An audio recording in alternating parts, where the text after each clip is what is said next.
Buenas tardes a todos y a todas. Es un gran placer de la Universidad del Cauca y de la Vicerrectoría de Investigaciones tener a bastantes invitados, conferencistas, estudiantes, autoridades y líderes espirituales en este evento.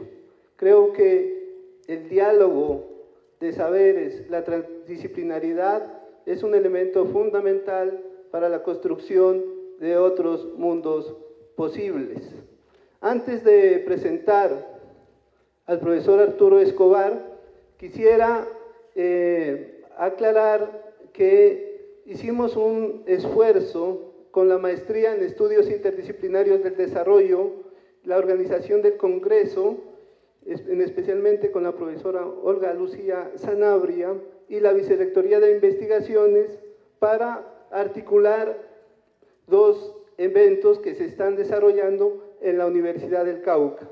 Uno, por supuesto, es el Congreso, y aprovechando este espacio muy importante, quisimos organizar al interior de este evento el ciclo de conferencias que venimos desarrollando desde el año anterior, denominado Pensamiento Contemporáneo, espacio en el que se busca la reflexión crítica sobre las tendencias contemporáneas emergentes, tanto de Colombia, Latinoamérica y el mundo. Es un espacio en donde se piensa temas desde las artes, la economía, el ambiente, la cultura. En este sentido, hemos tenido varios investigadores e intelectuales provenientes de distintos horizontes. En esta oportunidad tenemos el gran placer de contar entre lunes, martes y miércoles con tres importantes conferencias. Hoy la conferencia de nuestro querido amigo Arturo Escobar. Mañana a las 4 de la tarde en el auditorio de Uniconfa Cauca se estará llevando a cabo la conferencia de Anthony Hellman sobre el tema de el pensamiento amerindio en relación con los enteógenos, en especial con la coca, que son también pensamientos emergentes. El miércoles a las 4 de la tarde en este auditorio estará la conferencia de nuestro amigo, también muy querido en la universidad, el profesor Víctor Toledo. Así que tenemos tres conferencias muy importantes vinculadas a la ecología política, al pensamiento biocultural, a la memoria biocultural. En ese sentido, quedan cordialmente invitados a este seminario para que dialoguemos, conversemos y busquemos mundos posibles. Es para mí entonces y para la universidad, para la Vicerrectoría de Investigaciones y la Maestría en Estudios Interdisciplinarios del Desarrollo, un gran placer presentar al profesor Arturo Escobar, que como lo han dicho, ya su trabajo no requiere presentación, pero voy a recordar un poco algunos elementos de su trayectoria. Arturo Escobar es profesor del Departamento de Antropología de la Universidad de Carolina del Norte. Es un intelectual colombiano con un amplio recorrido y reconocimiento mundial por sus contribuciones en las áreas como los estudios del desarrollo, la teoría de los movimientos sociales, la ecología política y los debates críticos a la modernidad. Sus planteamientos en torno al postdesarrollo y a las alternativas de la modernidad lo han perfilado como fuente de inspiración para académicos y organizaciones sociales y ambientales. Desde principios de los años 90 ha establecido una estrecha colaboración con los procesos de comunidades negras PCN, teniendo en la región del Pacífico el colombiano como el referente empírico de la gran labor intelectual, ética y política. Su último libro, Territorios de Diferencia, Lugar, Movimientos, Vida, Redes, evidencia sus recientes elaboraciones enmarcadas en un pensamiento y política de la diferencia. Para la universidad, para nosotros, Arturo es un gran amigo. Bienvenido.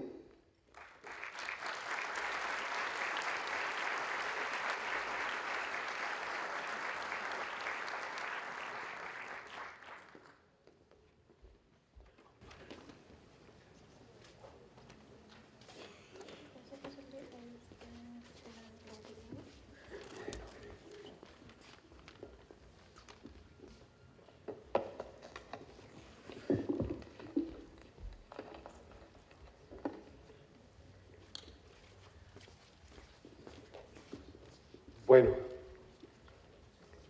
buenas tardes a todos y todas. ¿Todos bien? Muy bien.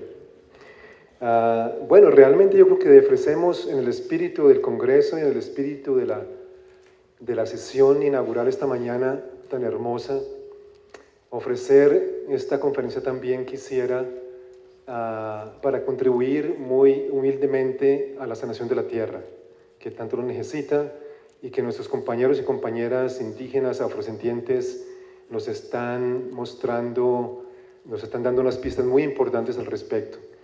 Quisiera por comenzar por agradecer a los organizadores del Congreso, muy particularmente a Olga Lucía Sanabria, a mi tocayo Arturo Argueta, a la maestría interdisciplinaria en estudios de desarrollos interdisciplinarios, especialmente a Javier Tobar por su invitación también al foro que tendrá lugar el día miércoles, a la Asociación Colombiana de Hidrobiología, especialmente a Paola Mujica y a Álvaro Sepúlveda, y un saludo muy especial a todos los sabedores y sabedoras y mayoras de las comunidades indígenas, afrodescendientes y campesinas que nos acompañan.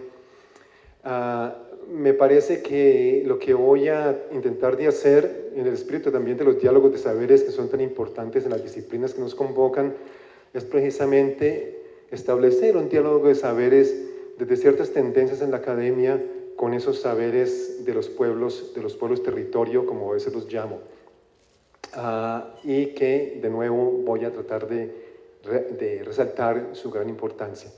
Bueno, comenzamos el título de la charla, en cierta forma, Tejiendo Pluriverso. Tejiendo Pluriverso es un concepto que entendemos intuitivamente. El concepto de tejido, que es un concepto central a muchos pueblos originarios del mundo. Los compañeros del pueblo Nasa y la Sin estructuran su vida, su cosmología alrededor del concepto de tejido y su proyecto político como el tejido establecido en términos de tejidos, tejido de comunicación, que es con el cual he tenido algún contacto yo a través de los años. Pero tejiendo el pluriverso, ¿qué significa eso? Entonces lo que vamos a tratar de entender de una manera intuitiva, y yo creo que el don Vicente Peña esta mañana nos estaba hablando de cómo se teje el pluriverso, a través de las prácticas cotidianas de todos los colectivos, de los sabedores, de los médicos tradicionales, etcétera, etcétera. El subtítulo es un poco más difícil tal vez, y ahí también tal vez comienza la cuestión del diálogo de saberes. La ontología política de las luchas territoriales en Abya Yala, América Latina. Ontología política. Entonces, ¿qué es eso? Esos a veces los términos rebuscados que nos inventamos los académicos, académicas, aunque es un término muy antiguo en la filosofía, y veremos que básicamente significa, lo podemos entender por lo pronto como cosmología. Son las diferentes cosmologías que habitan el planeta, que habitan el mundo, son las diferentes concepciones de lo real, concepciones del mundo, prácticas del mundo, y en última instancia son los distintos mundos, porque lo que tenemos es una multiplicidad de mundos. La modernidad nos ha sugerido que tenemos un mundo solo, un mundo hecho de un solo mundo. Como nos lo cuentan muy bien los compañeros y compañeras zapatistas, que son muy sabios para estas cosas, realmente el mundo siempre está hecho de muchos mundos. Ellos hablan de un mundo donde quepan muchos mundos. Eso es el pluriverso. Entonces la ontología política de las luchas territoriales es precisamente examinar las luchas étnico-territoriales en muchas partes del mundo, pero especialmente en América Latina, desde el sur de México hasta el sur de Chile y Argentina, precisamente por defender el pluriverso. Bueno, vamos a ver si nos funciona el aparatico este. Breve esquema de la charla, muy brevemente. Entonces, tenemos que el pluriverso está amenazado. Está amenazada por ese mundo único que se arroga para sí el derecho a ser un mundo neoliberal, globalizado, de mercados, de individuos, de eficiencia, de productividad, de todas estas cosas, de lujos, de clases medias, de shopping centers, de todo. Está amenazado y estamos amenazando la Tierra, la madre Tierra, el planeta Tierra. Entonces que estamos abocados a un momento de transiciones civilizatorias. Y esto lo dicen tanto, es un punto de acuerdo muy fuerte, tanto entre los movimientos indígenas, afrodescendientes y campesinos hoy en día también, junto con sectores críticos de la academia e intelectuales disidentes, que siempre estamos hablando de que un cambio de época, un cambio de paradigma, etcétera, etcétera. Entonces, eso de transiciones a un modelo civilizatorio es muy importante. Pero ¿de dónde surgen las ideas? Y las ideas surgen de distintos tipos, de distintas fuentes. Surgen de las comunidades, surgen de los movimientos, surgen de la academia crítica. Y las ideas hoy en día tienen que ver mucho con un concepto, que es el concepto que estamos trabajando mucho, especialmente con dos colegas, Mario Blaser y Marisol de la Cadena, también con Eduardo Gudinas, muchos de ustedes los conocen a ellos, que es el concepto de las ontologías relacionales, que lo que está surgiendo políticamente hoy en día con mucha fuerza, en el resurgimiento de los movimientos, es los mundos relacionales, los mundos donde la relación prima sobre las entidades discretas, los mundos más aún donde no hay entidades discretas porque todo es relación. Eso es como medio fácil verlo teóricamente, pero interiorizarlo y empezar a vivir desde la relación, como lo viven las comunidades étnicas en todos los días, para nosotros los urbanos de clases medias es muy difícil. Entonces vamos a ver un poco de eso. Lo presentaré en el contexto histórico de cómo surge esa cuestión del territorio en América Latina. Siempre ha habido territorio, ¿no es cierto? Pero en las últimas 2 décadas el territorio ha surgido como un concepto teórico-político en las luchas de América Latina. Entonces vamos a ver. Y luego algunas conclusiones de transiciones hacia el post-extractivismo y hacia el pluriverso. Quería mencionar también con la foto satelital del Pacífico que buena parte de ese trabajo que también he venido haciendo con el proceso de comunidades negras por hace 23 años ya, donde estamos involucrados ahora en un proyecto de pensar el buen vivir afroandino y afropacífico desde las ontologías o cosmovisiones de las comunidades negras de los ríos, pero también del norte del Cauca. Bueno, entonces, decíamos que hay una crisis sin precedentes. Lo conocemos por el cambio climático global. Pero también a todo nivel, por donde miremos, hay destrucción y devastación de la tierra. Entonces, esa crisis significa que nos hemos olvidado de un hecho fundamental, de nuevo que siempre lo han sabido los pueblos, de que todo ser vivo existe porque todos los demás seres vivos existen, de que somos una expresión de ese sueño de la tierra, como lo decía en una conferencia hace año y medio el gobernador Marcos Yule, NASA, con quien coincide en una conferencia en Bogotá. Él decía, somos la continuidad de la tierra, miremos desde el corazón de la tierra. Entonces, ¿cómo miramos los académicas desde el corazón de la tierra? Y ustedes que son antropólogos, etnobiólogos, etcétera, más o menos sabemos cómo es la cosa. Pero la mayoría de la gente no tiene ni idea ya de cómo es pensar desde el corazón de la tierra. Las etnociencias, se me hacen a mí, la agroecología, son una expresión de lo que un teólogo norteamericano, que es muy interesante, un ecólogo que se llama Thomas Berry, llama el sueño de la tierra. Entonces, aquí estamos involucrados en aprender y ayudar a que el sueño de la tierra siga pasando y siga siendo. ¿Por qué ontología? ¿Qué es esa cuestión de la ontología? La ontología es algo de lo cual también hablan los movimientos.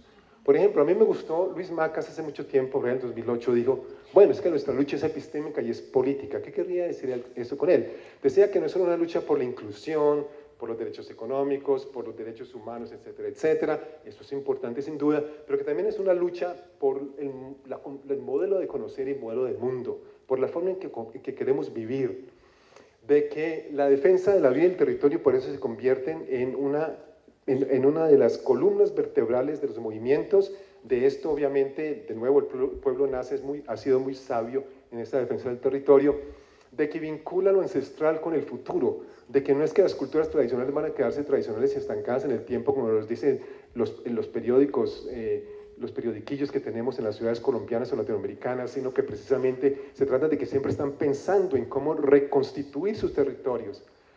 de que saben, como le dice un joven afrocolombiano de Yurumangui en la reunión que tuvimos hace como 2 años sobre otras economías, más que todo con experiencias de PCN, de que la esa vaina que está allí, comienza también con la mente.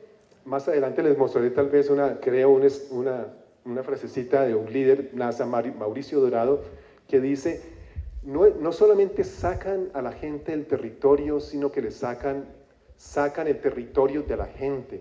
Es decir, desterritorializar es un proceso fundamentalmente ontológico, es decir, es transformar, y creo que don Vicente esta mañana lo decía, cuando los jóvenes solo quieren andar con su celular y cantar en la película y ganar un billete, ya esa es una transformación ontológica de la forma de ser con el territorio a la forma de ser con el mercado, con la ciudad, con lo urbano, con la tecnología, que está bien, chévere la tecnología, ¿no? ¿Quién no quiere tener un buen celular hoy en día? Aunque yo tengo uno muy viejito. Pero de todas formas, ¿cómo vinculamos esas dos cosas? ¿No? Lo digital, y creo que es un problema de diseño, no voy a poder hablar de eso hoy en esta charla, es un problema de diseño, ¿cómo vincular realmente lo digital con lo territorial sin que lo digital desterritorialice hasta ese nivel?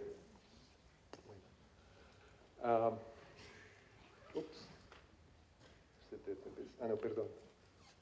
¿Cuál es el argumento? Vamos a hablar 40 minutos máximo hasta las 5:10. Tenemos una hora en total de 4:30 a 5:30. 40 minutos máximo para que queden 20 minutos de conversación que me interesa muchísimo. O sea, cuando lleguemos a los 40 minutos terminamos, así no haya podido mostrar todas las diapositivas. Bueno, el argumento es muy sencillo. Ahí está, para los que no lo alcanzan a ver atrás. Muchas luchas étnico-territoriales pueden ser vistas como luchas ontológicas, es decir, luchas por la defensa de otros modelos de vida. Interrumpen el proyecto globalizador de crear un mundo, como lo mencionaba ahora, hecho de un solo mundo, capitalista, secular, que es muy importante, liberal, o sea, un mundo sin espiritualidad, sin dioses, donde está restringido la esfera privada, que intenta reducir a todos los mundos a uno solo. Es decir, estamos en un proceso de destrucción y ocupación ontológica de los mundos y los territorios de la gente. Dichas luchas son cruciales para las transiciones civilizatorias de que les hablaba, y este es mi argumento: los conocimientos de los pueblos y los movimientos de los que hemos escuchado aquí de las comunidades están en la avanzada de esas transiciones. No somos los académicos los que estamos en la avanzada.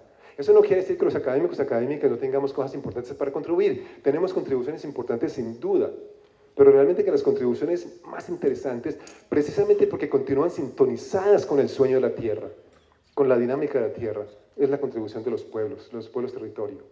Bueno, y lo ilustramos muy brevemente, si tenemos tiempo, con algunos aspectos de la lucha de comunidades afrocolombianas.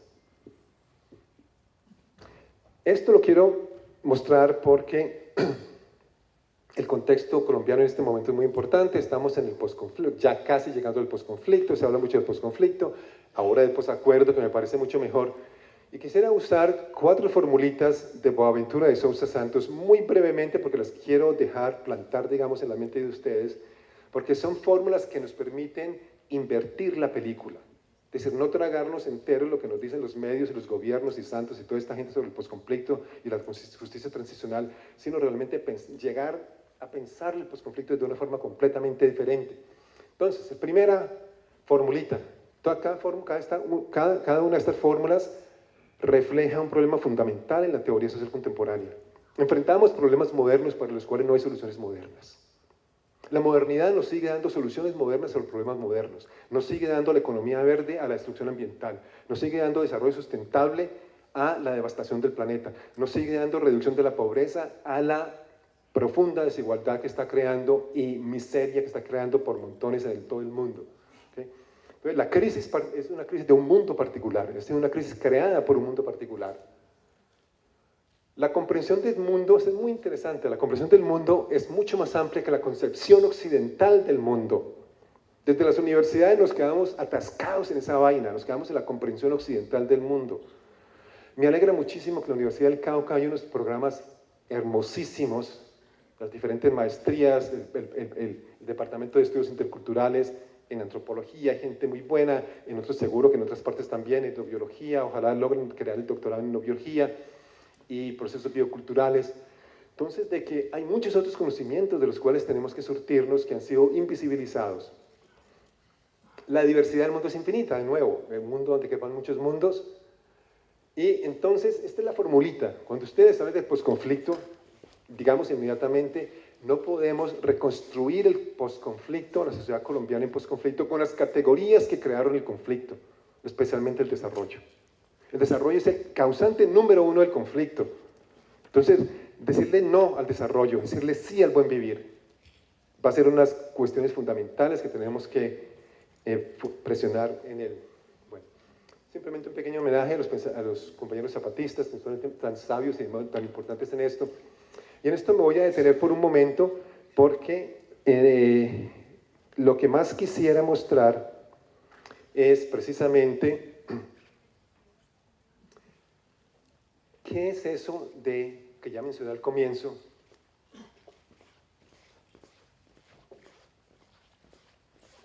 de un mundo relacional.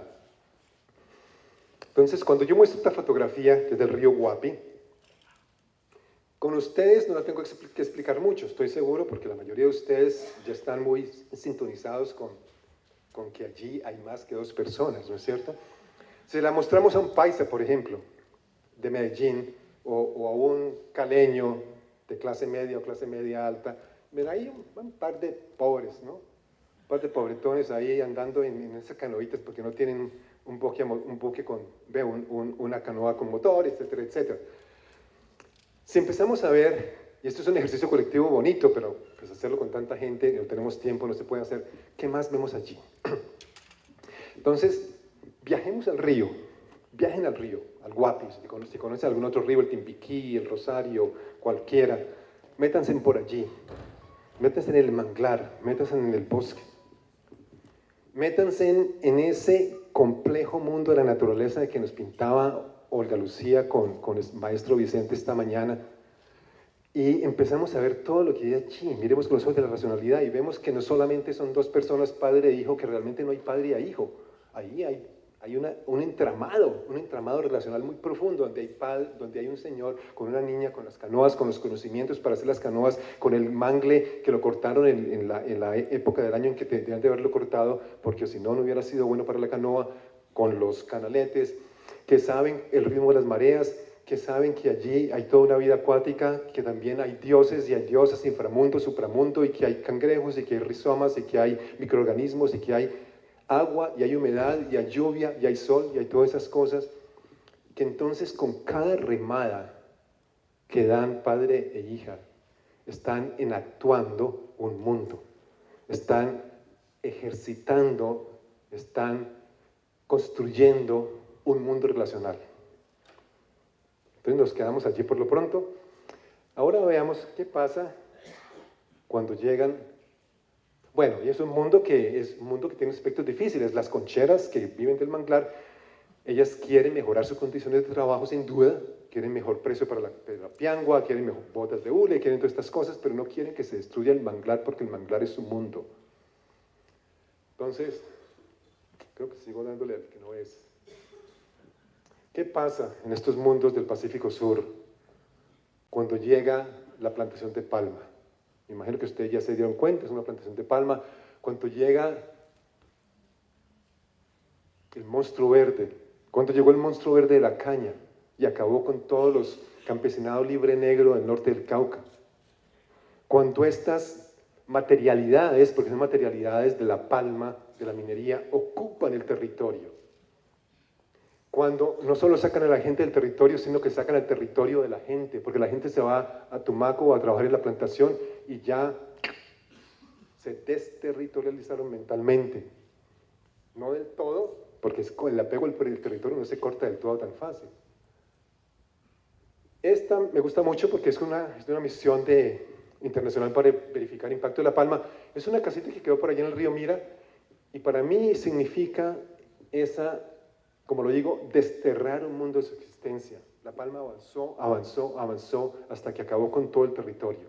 Y solo quedó el mundo de la palma, el mundo uno de la palma, no el pluriverso de la etnociencia, etnobotánica, endobiología y de la agricultura. agroecología, etc.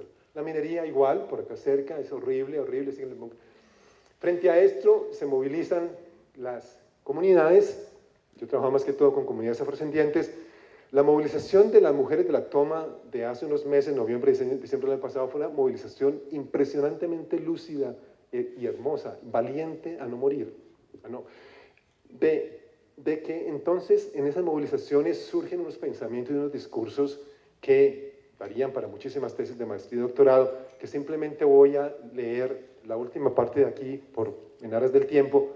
Por ejemplo, que el territorio es la vida y la vida no se vende, se ama y se defiende. El territorio es la vida y la vida no se vende, se ama y se defiende. De que ese es un principio de la ontología política de defensa del territorio. Igual, aquí también lo voy a pasar rápidamente, cuidar, el concepto de cuidar del territorio. Nuestra tierra es nuestro lugar para soñar con dignidad nuestro futuro, soñar con dignidad nuestro futuro. Y el buen vivir es sobre la dignidad. Carta de Francia Márquez, algunos de ustedes conocerán a Francia Márquez, una lideresa realmente muy, muy importante. Entonces, ahora sí, saltemos un poco. Olvidé decir que cuando comenzaba y hablaba de los conocimientos de los pueblos y los conocimientos académicos, de que estos son los intentos en que nosotros, académicos o académicas, nos tratamos de acercar a los conocimientos, digamos, de los pueblos. Alguna vez Almario, ¿cuál es el primer apellido de Almario? ¿Quién? El historiador afrocolombiano de Medellín, Óscar Almario, ¿cómo es que se me olvide? Óscar Almario decía en una conferencia, decía, bueno, mi trabajo, mi paper, digamos, mi presentación va a ser un esfuerzo de la academia para estar cerca de los tambores. A mí me pareció eso tan hermoso. Entonces, un esfuerzo de la academia para estar cerca de los rituales, de este círculo hermoso de pensadores y de cuidadores del universo que teníamos esta mañana y también con Carlos igualmente. Entonces, unos conceptos un poco más abstractos. ¿Qué significa un mundo relacional no dualista? Aunque sea que expliquemos esto bien nomás, con eso yo creo que podemos quedar contentos por lo pronto. Que la vida es una profunda interrelación e interdependencia. De nuevo, eso lo podemos entender intelectualmente, pero vivir con la conciencia de la interdependencia de una forma radical es completamente difícil. Los budistas llevan 2500 años tratando de hacerlo y siguen siempre intentando. Los budistas han desarrollado una teoría de la mente, de la interconexión e interdependencia. Thich Nhat Hanh, por ejemplo, su maestro budista dice, el ejemplo de la flor, que es muy bonito, la flor no existe, la flor interexiste. Para que la flor exista necesita del aire, de la lluvia, de las abejas que polinan, y del suelo, y del agua, etcétera, etcétera, etcétera. Este es el concepto más abstracto. En una ontología relacional, nada preexiste las relaciones que lo constituyen. En el mundo moderno pensamos que yo, por ejemplo, como individuo, tú, cualquiera de nosotros, preexistimos las relaciones que nos han creado. Esa cuestión del individuo, que es una cosa que no tiene ningún sentido desde muchos puntos de vista, ¿no es cierto? Nos creemos individuos, que preexistimos a algo. Entonces estamos viendo los mundos relacionales que se levantan. En la ontología contraria, opuesta, y esto es muy esquemático, muy simplista, pero bueno, es la ontología, digamos, moderna, dominante. Aún dentro de la modernidad hay otras ontologías, hay otras formas de ver la modernidad, pero digamos en la modernidad dominante cartesiana, objetivizante, instrumentalizadora, que se basa en estas divisiones entre naturaleza y cultura, entre nosotros y ellos, entre sujeto y objeto, en esa idea de que hay una naturaleza con muchas culturas y no en la idea que queremos introducir desde el pensamiento relacional de que hay muchos mundos. No hay una sola naturaleza, hay muchas naturalezas, hay muchos mundos. El mundo es hecho de muchos mundos. Y que por tanto nosotros los modernos, y se les pregunta a todas y todos ustedes, por lo menos los modernos, pregúntame a mí, ¿quién no se cree individuo? Seguro casi nadie va a levantar la mano. Porque nos creemos individuos que vivimos en mercados, en economías que son economías de mercado, que tenemos una cosa que se llama ciencia, que nos da la verdad, y la verdad está construida sobre un solo mundo real. Pero si dejamos esa premisa de que hay un solo mundo real, si el mundo del pluriverso es todo un flujo incesante de formas y de materia y energía y de todas estas cuestiones de que nos hablan las cosmologías realmente antiguas del África, de la India, del Asia, de América Latina, de Abya Yala, entonces vemos que esto es una simplificación bastante violenta. Bueno, vamos a hablar un momento del surgimiento del territorio en América Latina, porque me parece que, especialmente para aquellas personas que les interesen los movimientos sociales,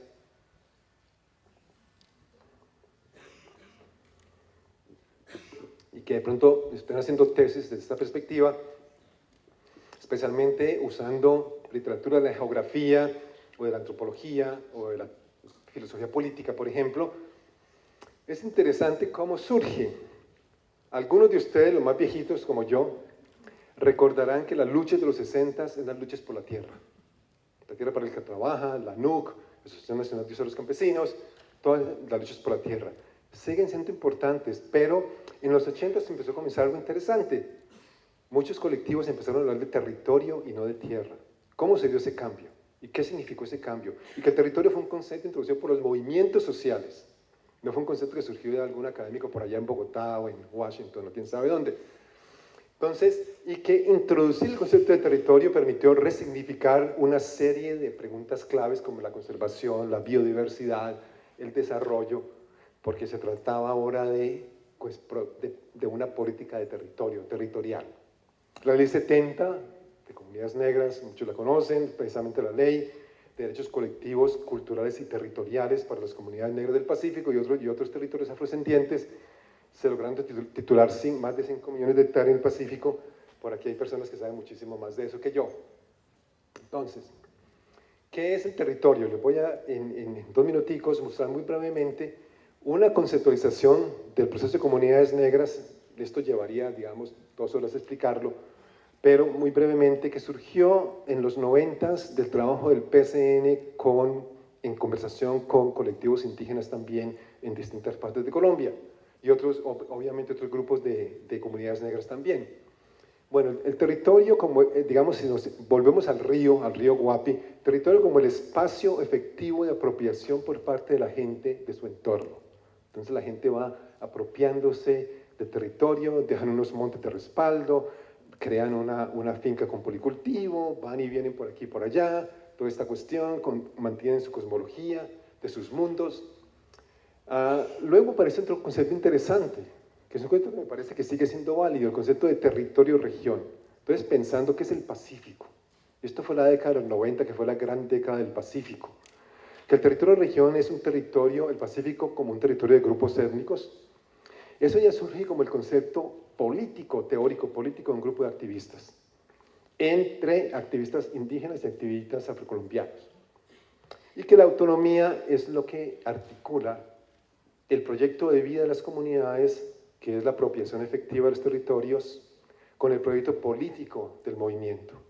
Entonces, miremos muy brevemente, no los van a alcanzar a ver allá atrás, pero solo marcaré una cuestión, los diagramas que surgieron de esa época.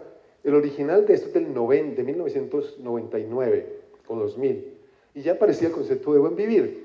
Este realmente es un reporte escrito por Livia Grueso, una líder del PCN extremadamente brillante y capaz, donde ya se ubica el buen vivir como el centro, el objetivo, digamos, el propósito del territorio y el proyecto político del movimiento, que es la defensa del territorio-región, que tiene que ver con la organización étnico-territorial. La CIN, todos los grupos indígenas y afrodescendientes tienen sus organizaciones étnico-territoriales, y que lo que vincula el proyecto de vida de las comunidades con el proyecto político del movimiento es el concepto de autonomía. Entonces, este me parece que es una representación muy interesante, cartesiana, euclidiana, todo lo que queramos llamarla. Es una abstracción del pluriverso, pero de nuevo, como intentando en la conversación con el Estado, con las ONGs, con el aparato del desarrollo, etc. Bueno, un par de cosas más sobre el territorio, luego empezamos a concluir. Un poquito más de agua.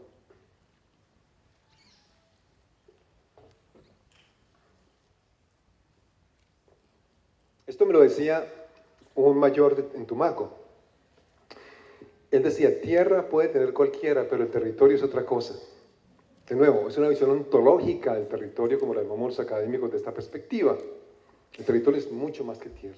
El territorio no tiene fronteras, el territorio no es fijo, el territorio se anda, se recorre, se apropia. El territorio es la vida, el territorio es el parentesco, el territorio es el bosque, el territorio son los múltiples usos que se le da al bosque, el territorio es el agua y el mar y el río, todo es el territorio. El territorio es un mundo. Carlos Walter Porto Gonçalves, que es un geógrafo brasileño, muy interesante. ¿Alguien ha oído hablar de Carlos Walter? ¿Aquí? Ok, algunos, bueno, me alegra.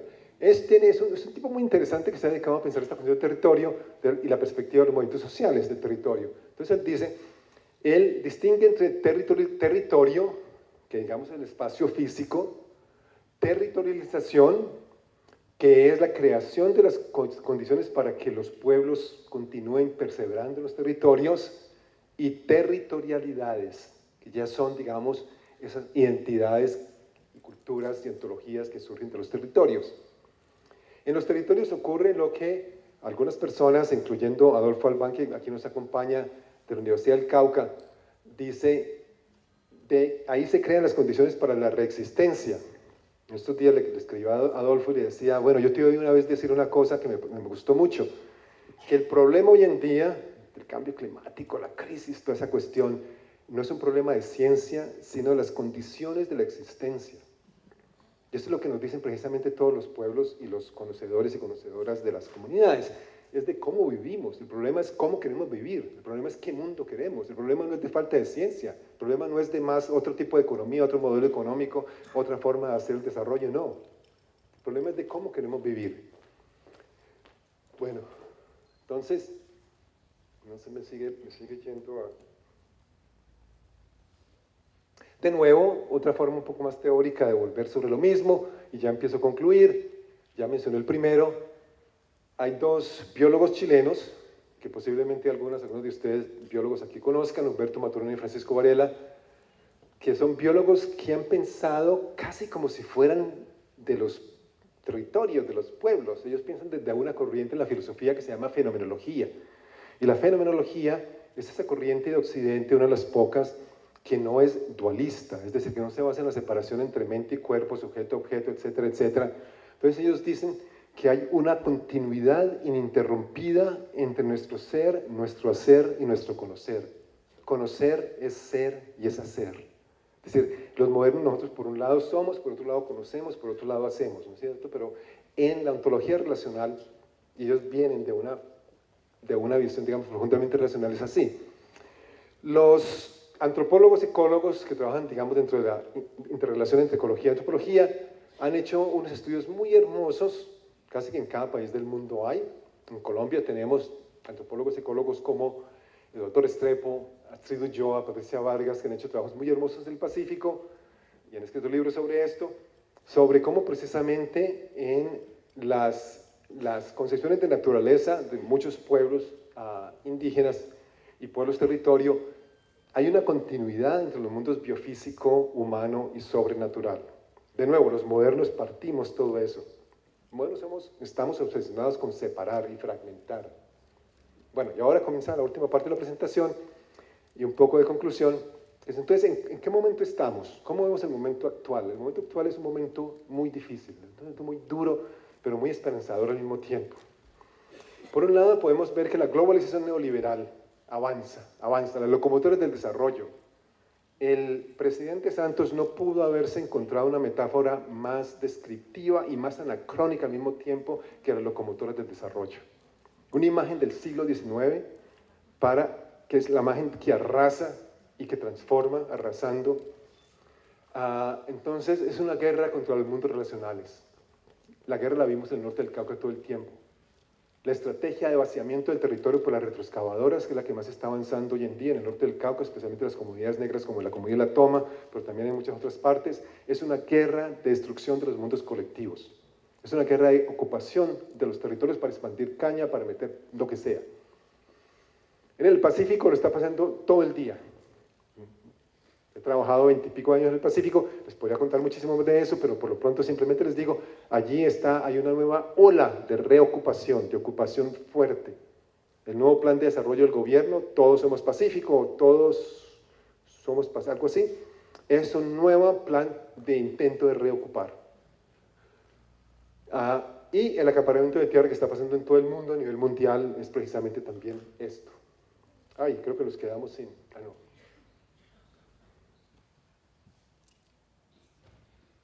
Bueno, la ganadería extensiva igualmente. Y la ganadería extensiva en zona del área del Valle del Cauca, que ha sido tan destructiva, la ganadería extensiva en la costa atlántica, en los llanos, que está metiendo por todo lado, es estrategias de ocupación.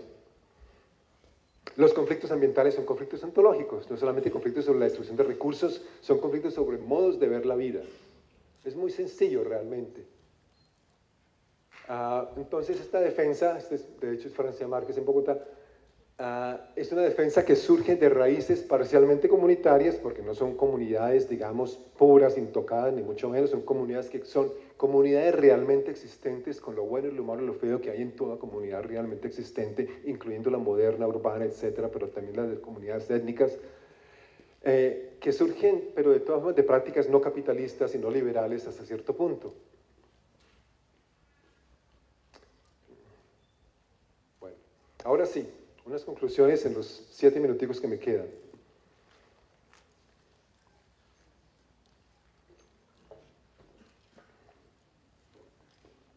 Entonces volvemos al principio y decimos que estamos tratando de introducir una perspectiva relacional del territorio y de las luchas, que es una perspectiva que busca también darle eco hasta cierto punto a las perspectivas de los colectivos y las comunidades, de que los territorios son espacios para la creación de mundos comunales, de mundos relacionales, y que verlo así nos ayuda como en una estrategia política más clara de defensa de los territorios. De que los mundos y territorios no son estáticos como los que dicen los medios,